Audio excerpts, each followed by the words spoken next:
মনে হচ্ছে দেশে কোনো আইন নাই, সরকার নাই।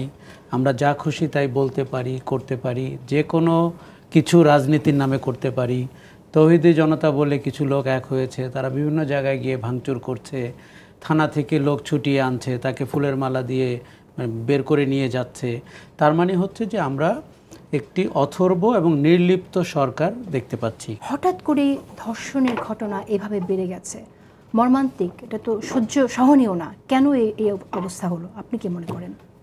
আমার মনে হয় যে আমাদের 5ই আগস্টের পরে একটা ললেসনেস শুরু হয়েছে। মনে হচ্ছে দেশে কোনো আইন নাই, সরকার নাই। আমরা যা খুশি তাই বলতে পারি, করতে পারি, যে কোনো কিছু রাজনীতির নামে করতে পারি। তৌহিদি জনতা বলে কিছু লোক এক হয়েছে, তারা বিভিন্ন জায়গায় গিয়ে ভাঙচুর করছে, থানা থেকে লোক ছুটিয়ে আনছে, তাকে ফুলের মালা দিয়ে বের করে নিয়ে যাচ্ছে। তার মানে হচ্ছে যে আমরা একটি অথর্ব এবং নির্লিপ্ত সরকার দেখতে পাচ্ছি, যাদের দারুণ ম্যান্ডেট রয়েছে। দেখুন, আমি প্রায়ই বলে থাকি গণ অভ্যুত্থানের ম্যান্ডেট পৃথিবীর যে কোনো ম্যান্ডেটের চেয়ে শক্তিশালী, কিন্তু তাদের তো সেটি অনুভব করতে হবে এবং তাদের যোগ্য লোক দিয়ে সেটি কার্যকর করতে হবে। সমস্যাটি দুই জায়গায়, তারা অনুভব করেননি, গত 7 মাসে আমরা দেখিনি।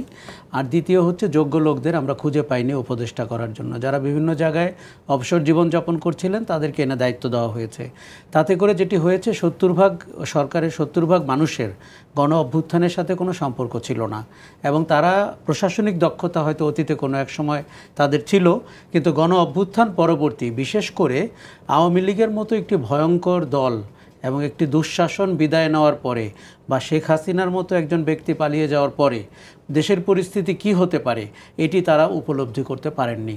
কেননা আমরা দেখতে পেয়েছি এটা না পারার কারণ কি? এটি না পারার কারণ হচ্ছে তাদের অনভিজ্ঞতা এবং তাদের দূরদর্শিতার অভাব।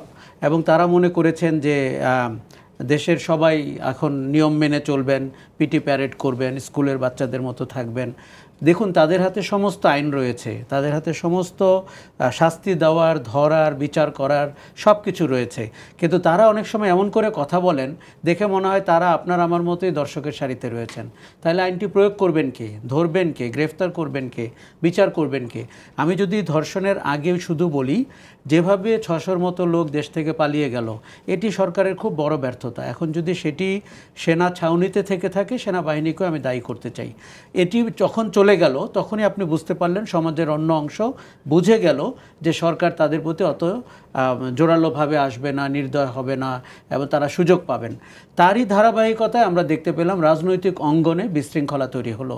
যে দেখুন, এখনই ক্ষমতায় যাওয়ার কোনো ব্যাপার ঘটেনি, কিন্তু অনেককে দেখে মনে হচ্ছে তারা বিভিন্ন বাতাস পেয়েছেন, তাদের জীবনের সর্বশ্রেষ্ঠ সময় চলে এসছে তাদের রাজনীতি সম্পর্কে বলার।